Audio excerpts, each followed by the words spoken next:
Hello, happy Tuesday, April 14th, Distance Learning Day 2. Read aloud, day 12, I think. Chapter 15, we steal some slightly used wings. This way, Rachel yelled. Why should we follow you, Annabeth demanded. You led us straight into that death trap. It was the way you needed to go, Rachel said, and so is this, come on. Annabeth didn't look too happy about it, but she ran along with the rest of us. Rachel seemed to know exactly where she was going. She whipped around corners and didn't even hesitate at crossroads. Once she said, "Duck!" and we all crouched as a huge axe swung over our heads. Then we kept going as if nothing had happened. I lost track of how many turns we made. We didn't stop to rest until we came to a room the size of a gymnasium, with old marble columns holding up the roof. I stood at the doorway, listening for sounds of pursuit, but I heard nothing. Apparently, we'd lost Luke and his minions in the maze. Then I realized something else. Mrs. O'Leary was gone. I didn't know when she'd disappeared. I didn't know if she'd gotten lost or been overrun by monsters or what. My heart turned to lead. She'd saved our lives, and I hadn't even waited to make sure she was following us. Ethan collapsed to the floor. You people are crazy! He pulled off his helmet. His face gleamed with sweat. Annabeth gasped. I remember you! You were one of the undetermined kids in the Hermes cabin years ago. He glared at her. Yeah, and you're Annabeth. I remember. What happened to your eye? Ethan looked away, and I got the feeling that was one of the subjects he would not discuss. You must be the half-blood in my dream, I said. The one Luke's people cornered. It wasn't Nico after all. Who's Nico? Never mind, Annabeth said quickly. Why were you trying to join up with the wrong side? Ethan sneered. There's no right side. The gods never cared about us. Why should I sign up with an army that makes you fight to the death for entertainment? Annabeth said. Gee, I wonder. Ethan struggled to his feet. I'm not going to argue with you. Thanks for the help, but I'm out of here. We're going after Daedalus, I said. Come with us. Once we're through, you're welcome back at camp. You go really crazy if you think Daedalus will help you. He has to, Annabeth said. We'll make him listen. Ethan snorted. Yeah, well, good luck with that. I grabbed his arms. You're just going to head off alone into the maze? That's suicide. He looked at me with barely controlled anger. His eye patch was frayed around the edges, and the black cloth was faded, like he'd been wearing it for a long, long time. You shouldn't have spared me, Jackson. Mercy has no place in this war. Then he ran off into the darkness, back the way we'd come. Annabeth, Rachel, and I were so exhausted we made camp right there in the huge room. We found some scrap wood and started a fire. Shadows danced off the columns, rising around us like trees. Something was wrong with Luke, Annabeth muttered, poking at the fire with her knife. Did you notice the way he was acting? He looked pretty pleased to me, I said, like he'd spent a nice day torturing heroes. That's not true. There was something wrong with him. He looked nervous. He told his monsters to spare me. He probably wanted to tell me something. Probably, hi, Annabeth, sit here with me and watch while I tear your friends apart. It'll be fun. You're impossible, Annabeth grumbled. She sheathed her dagger and looked at Rachel. So which way now, Sakagawa? Rachel didn't respond right away. She'd become quieter since the arena. Now, whenever Annabeth made a sarcastic comment, Rachel hardly bothered to answer. She'd burned the tip of her stick in a fire and was using it to draw ash figures on the floor, images of the monsters we'd seen. With a few strokes, she caught the likeness of a Dracena perfectly. We'll follow the path, she said. The brightness on the floor. The brightness that led us straight into a trap? Lay off her, Annabeth, I said. She's doing the best she can. Annabeth stood. The fire's getting low. I'll look for more scraps while you guys talk strategy. And she marched off into the shadows. Rachel drew another stick figure with chalk, an ashy Antaeus dangling from his chains. Annabeth's not really usually like this, I told her. I don't know what her problem is. Rachel raised her eyebrows. Are you sure you don't know? What do you mean? Boys, she muttered. Totally blind. Hey, don't you get on my case, too. Look, I'm sorry I got you involved in this. No, you were right, she said. I can see the path. I can't explain it, but it's really clear. She pointed toward the other end of the room, into the darkness. The workshop is that way, the heart of the maze. We're very close now. I don't know why the path led through that arena. I'm sorry about that. I thought you were going to die. She sounded like she was close to crying. Hey, I'm usually about to die, I promised. Don't feel bad. She studied my face. So, you do this every summer? Fight monsters, save the world? Don't you ever get to do just, mortal stuff? Normal stuff? I'd never really thought about it like that. The last time I'd had something like normal life, it had been, well, never.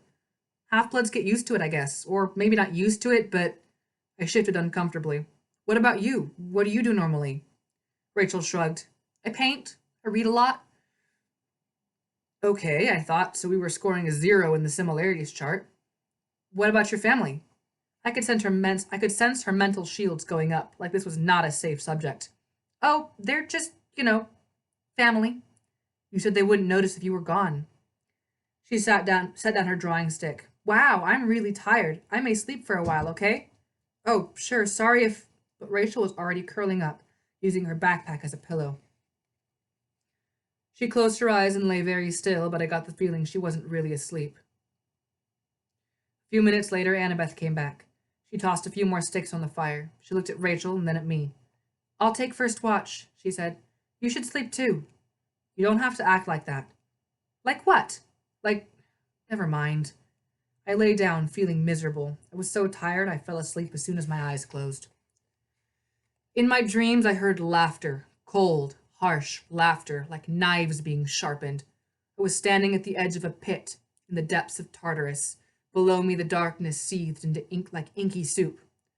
So close to your own destruction, little hero, the voice of Kronos chided, and still you are blind. The voice was different than it had been before. It seemed almost physical now, as if it were speaking from a real body instead of whatever he'd been in his chopped up condition. I have much to thank you for, Kronos said. You have assured my rise. The shadows in the cavern became deeper and heavier. I tried to back away from the edge of the pit, but it was like swimming through oil. Time slowed down. My breathing almost stopped. A favor, Kronos said.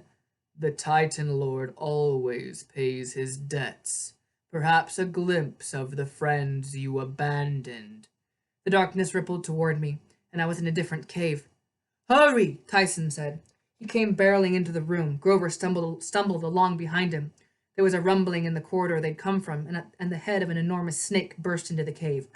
This thing was so big its body barely fit through the tunnel. Its scales were coppery. Its head was diamond-shaped like a rattler, and its yellowed eyes glowed with hatred. When it opened its mouth, its fangs were as tall as Tyson. It lashed at Grover, but Grover scampered out of the way. The snake got a mouthful of dirt. Tyson picked up a boulder and threw it at the monster, smacking it between the eyes, but the snake just recoiled and hissed. It's going to eat you! Grover yelled at Tyson. How do you know? It just told me! Run! Tyson darted to one side, but the snake used its head like a club and knocked him off its feet. No! Grover yelled, but before Tyson could regain its balance, the snake wrapped around him and started to squeeze. Tyson strained, pushing with all his immense strength, but the snake squeezed tighter. Grover frantically hit the snake with his reed pipes, but he might as well have been banging on a stone wall. The whole room shook as the snake flexed its muscles, shuddering to overcome Tyson's strength. Grover began to play his pipes, and stalactites rained down from the ceiling. The whole cave seemed about to collapse. I woke with Annabeth shaking my shoulder. Percy, wake up! Tyson's in trouble, I said. We have to help him. First things first, she said. Earthquake! Sure enough, the room was rumbling. Rachel, I yelled. Her eyes opened instantly. She grabbed her pack and the three of us ran. We were almost to the far tunnel when the column next to us groaned and buckled. We kept going as hundreds of tons of marble crashed down behind us. We made it to the corridor and turned just in time to see the other columns toppling. A cloud of white dust billowed over us, and we kept running. You know what? Annabeth said. I like this way after all. It wasn't long before we saw a light up ahead, like regular electric lighting. There, Rachel said. We followed her into a stainless steel hallway, like I imagine they'd have on a space station or something. Fluorescent lights glowed from the ceiling. The floor was a metal grate. I was so used to being in darkness that I had to squint.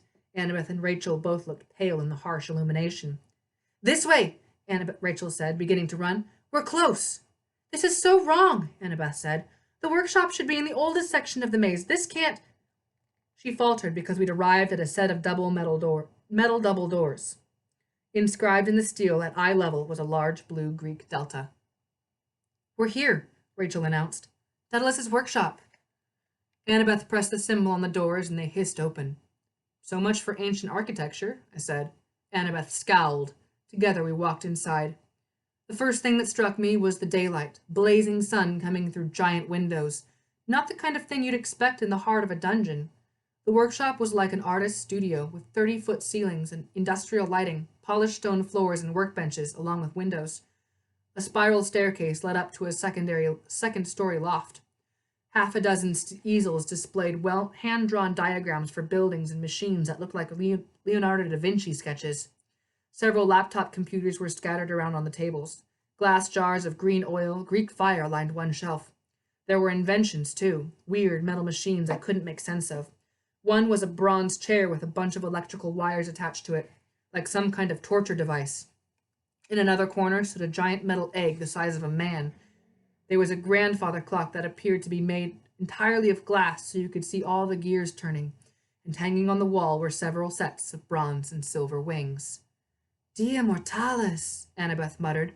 She ran to the nearest easel and looked at the sketch. He's a genius! Look at the curves on this building! And an artist, Rachel said in amazement. These wings are amazing! The wings looked more advanced than the ones I'd seen in my dreams. The feathers were more tightly interwoven. Instead of wax seals, self-adhesive strips that ran down the sides. I kept my hand on Riptide. Apparently Daedalus was not at home, but the workshop looked like it had been recently used. The laptops were running their screensavers. A half-eaten blueberry muffin and a coffee cup sat on the workbench. I walked to the window. The view outside was amazing. I recognized the Rocky Mountains in the distance. We were high up in the foothills, at least 500 feet, and down below a valley spread out, filled with a tumbled collection of red mesas and boulders and spires of stone. It looked like some huge kid had been building a toy city with skyscraper-sized blocks, and then decided to knock it over. Where are we? I wondered. Cold Springs, a voice said behind us. The Garden of the Gods. Standing on the spiral staircase above us, with his weapon drawn, was our missing swordmaster, Quintus. You! Annabeth said. What have you done with Daedalus? Quintus smiled faintly. Trust me, my dear, you don't want to meet him. Look, Mr. Traitor, she growled. I didn't fight a dragon woman and a three-bodied man and a psychotic sphinx to see you. Now where is Daedalus? Quintus came down the stairs, holding his sword at his side. He was dressed in jeans and boots and his counselor's t-shirt from Camp Half-Blood, which seemed like an insult now that we knew he was a spy. I didn't know if I could beat him in a sword fight. He was pretty good, but I figured I would have to try. You think I'm an agent of Kronos, he said, that I work for Luke. Well, duh, said Annabeth. You're an intelligent girl, he said, but you're wrong. I work only for myself. Luke mentioned you, I said. Garion knew about you too. You've been to his ranch. Of course, he said. I've been almost everywhere, even here. He walked past me like I was no threat at all and stood by the window. The view changes day to day, he mused. It's always someplace high up. Yesterday it was from a skyscraper overlooking Manhattan. The day before that, there was a beautiful view of Lake Michigan. But it keeps coming back to the Garden of the Gods. I think the labyrinth likes it here. A fitting name, I suppose. You've been here before, I said. Oh, yes. That's an illusion out there? I asked. A projection or something? No, Rachel murmured. It's real. We're really in Colorado. Quintus regarded her. You have clear vision, don't you? You remind me of another mortal girl I once knew. Another princess who came to grief. Enough games, I said. What have you done with Daedalus? Quintus stared at me. My boy, you need lessons from your friend on seeing clearly. I am Daedalus. There were a lot of answers I might have given, from I knew that to liar to yeah, right, and I'm Zeus. The only thing I could think of to say was, but you're not an inventor, you're a swordsman. I am both, Quintus said. I'm an architect and a scholar. I also play basketball pretty well for a guy who didn't start until he was 2,000 years old. A real artist must be good at many things. That's true, Rachel said. Like, I can paint with my feet as well as my hands. You see, Quintus said, a girl of many talents. But you don't even look like Daedalus, I protested. I saw him in a dream and... Suddenly, a horrible thought dawned on me. Yes, Quintus said, you finally guessed the truth. You're an automaton. You've made yourself a new body. Percy, Annabeth said uneasily, That's not possible. That can't be an automaton. Quintus chuckled. Do you know what quintus means, my dear? The fifth in Latin, but this is my fifth body. The swordsman held out his forearm. He pressed his elbow part, and part of his wrist popped open, a rectangular hatch in his skin. Underneath, bronze gears whirred, wires glowed. That's amazing, said Rachel. That's weird, I said. You found a way to transfer your animus into a machine? Annabeth said. That's not natural. Oh, I assure you, my dear, it's still me. I am still very much Daedalus. Our mother, Athena, makes sure I never forget that. He tugged back the collar of his shirt. At the base of his neck was the mark I'd seen before, the dark shape of a bird grafted to his skin. A murderer's brand, Annabeth said. For your nephew, Perdix, I guessed. The boy you pushed off the tower. Quintus' face darkened. I did not push him. I simply made him lose his balance, I said. Let him die. Quintus gazed out the windows at the purple mountains. I regret what I did, Percy. I was angry and bitter, but I cannot take it back, and Athena never lets me forget. As Perdix died, she turned him into a small bird, partridge. She branded the boy's shape on my neck as a reminder. No matter what body I take, the brand appears on my skin. I looked into his eyes, and I realized he was the same man I'd seen in my dreams. His face might be totally different, but the same soul was in there, the same intelligence, and the same sadness. You really are Daedalus, I decided. But why did you come to camp? Why spy on us? To see if your camp was worth saving. Luke had given me one story. I preferred to come to my own conclusions. So you have talked to Luke? Oh, yes, several times. He is quite persuasive. But you've seen the camp, Annabeth persisted. So you know we need your help. You can't let Luke through the maze. Daedalus set his sword on the workbench. The maze is no longer mine to control, Annabeth. I created it, yes. In fact, it is tied to my life force, but I have allowed it to live and grow on its own. That is the price that I paid for privacy. Privacy from what? The gods, he said, and death. I have been alive for 2 millennia, my dear, hiding from death. But how can you hide from Hades? I asked. I mean, Hades has the Furies. They do not know everything, he said, or see everything. You have encountered them, Percy. You know this is true. A clever man can hide quite a long time, and I have buried myself very deep. Only my greatest enemy has kept after me. Even him I have thwarted. You mean Minos, I said. Daedalus nodded. He hunts for me relentlessly. Now that he is a judge of the dead, he would like nothing better than for me to come before him so he can punish me for my crimes. After the daughters of Cocalus killed him, Minos' ghost began torturing me in my dreams. He promised that he would hunt me down. I did the only thing I could. I retreated from the world completely.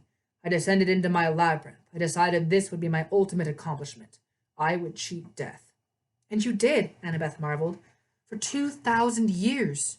She sounded kind of impressed, despite the horrible things Daedalus had gone. Just then, a loud bark echoed from the corridor. I heard the ba-bump, ba-bump, ba-bump of huge paws, and Mrs. O'Leary bounded into the workshop. She licked my face once, then almost knocked Daedalus over with an enthusiastic leap. There's my old friend, Daedalus said, scratching Mrs. O'Leary behind the ears. My only companion all these long, lonely years. You let her save me, I said. That whistle actually worked. Daedalus nodded. Of course it did, Percy. You have a good heart. I knew Mrs. O'Leary liked you. I wanted to help you. Perhaps I felt guilty as well. Guilty about what? That your quest would be in vain. What? Annabeth said. But you can still help us. You have to. Give us Ariadne's string so Luke can't get it. Yes, the string. I told Luke that the eyes of a clear-sighted mortal are the best guide, but he did not trust me. He was so focused on the idea of a magic item. And the string works. It's not as accurate as your mortal friend here, perhaps, but good enough. Good enough. Where is it? Annabeth said. With Luke, Daedalus said sadly. I'm sorry, my dear, but you were several hours too late. With a chill, I realized why Luke had been in such a good mood in the arena. He'd already gotten the string from Daedalus. His only obstacle had been the arena master, and I'd taken care of that for him by killing Antaeus. Kronos promised me freedom, Quintus said. Once Hades is overthrown, he will set me over the underworld. I will reclaim my son Icarus. I will make things right with my poor young Perdix. I will see Minos' soul cast into Tartarus, where it cannot bother me again, and I will no longer have to run from death. That's your brilliant idea? Annabeth yelled. You're going to let Luke destroy our camp, kill hundreds of demigods, and then attack Olympus? You're going to bring down the entire world so you can get what you want? Your cause is doomed, my dear. I saw that as soon as I began to work at your camp. There is no way you can hold back the might of Kronos. That's not true, she cried. I am doing what I must, my dear. The offer was too sweet to refuse. I'm sorry. Annabeth pushed over an easel, architectural drawings scattered across the floor. I used to respect you. You were my hero. You built amazing things. You solved problems. Now I don't even know what you are. Children of Athena are supposed to be wise, not just clever. Maybe you are just a machine. You should have died 2,000 years ago. Instead of getting mad, Daedalus hung his head. You should go warn your camp, now that Luke has the string. Suddenly, Mrs. O'Leary pricked up her ears. Someone's coming, Rachel warned. The doors of the workshop burst open, and Nico was pushed inside, his hands in chains. Then Kelly and the 2 Lystragonians marched in behind him, followed by the ghost of Minos. He was almost solid now, a pale, bearded king with cold eyes and tendrils of mist coiling off his robes. He fixed his gaze on Daedalus. There you are, old friend. Daedalus's jaw clenched. He looked at Kelly. What is the meaning of this? Luke sent his compliments, Kelly said. He thought you might like to see your old employer, Minos. That was not part of our agreement, Daedalus said. No, indeed, Kelly said. But we already have what we want from you, and we have other agreements to honor. Minos required something else from us in order to turn over this fine young demigod. She ran a finger under Nico's chin. He'll be quite useful, and all Minos asked in return was your head, old man. Daedalus paled. Treachery. Get used to it, Kelly said. Nico, I said, are you okay? He nodded morosely. I'm sorry, Percy. Minos told me you were in danger. He convinced me to go back into the maze. You were trying to help us? I was tricked, he said. He tricked all of us. I glared at Kelly. Where's Luke? Why isn't he here? The she-demon smiled like we're sharing a private joke. Luke is busy. He is preparing for the assault, but don't worry. We have more friends on the way. And in the meantime, I think I'll have a wonderful snack. Her hands changed to claws. Her hair burst into flame and her legs turned to their true form. 1 donkey, 1 bronze. Percy, Rachel whispered. The wings, do you think? Get them, I said. I'll try to buy you some time. And with that, all Hades broke loose. Annabeth and I charged at Kelly. The giants came right at Daedalus, but Mrs. O'Leary leaped to his defense. Nico got pushed to the ground and struggled with his chains while the spirit of Minos wailed, Kill the inventor! Kill him! Rachel grabbed the wings off the wall. Nobody paid her any attention. Kelly slashed Annabeth. I tried to get to her, but the demon was quick and deadly. She turned over tables, smashed inventions, and wouldn't let us get close. Out of the corner of my eye, I saw Mrs. O'Leary chomp her fangs into a giant's arm. He wailed in pain and flung her around, trying to shake her. Daedalus grabbed for his sword, but the second giant smashed the workbench with his fist, and the sword went flying. A clay jar of Greek fire broke through the floor and began to burn. Green flames spreading quickly. To me, Minos cried. Spirits of the dead! He raised his ghostly hands, and the air began to hum. No! Nico cried. He was on his feet now. He'd somehow managed to remove his shackles.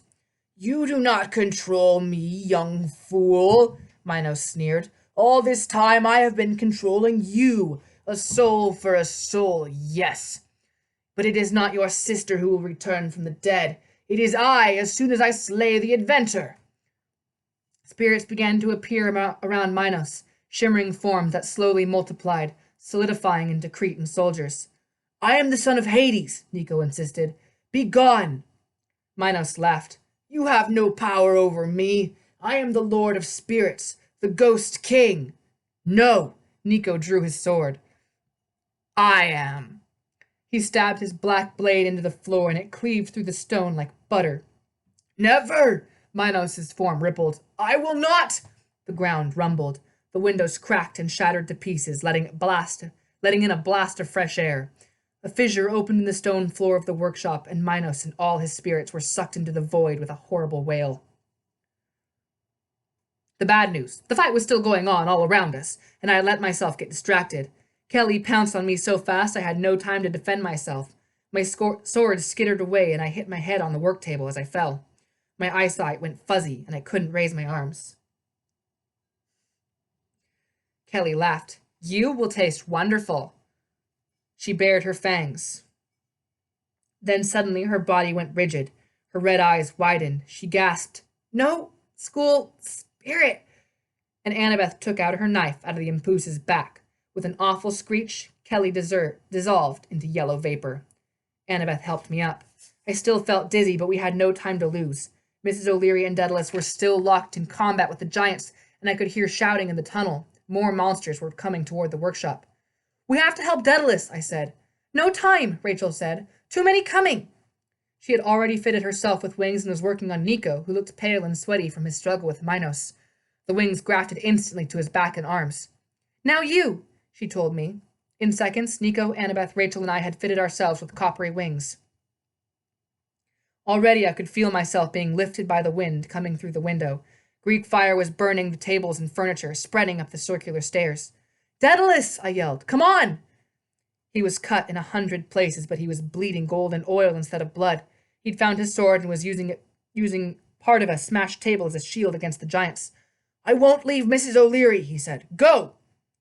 There was no time to argue. Even if we stayed, I wasn't sure we could help.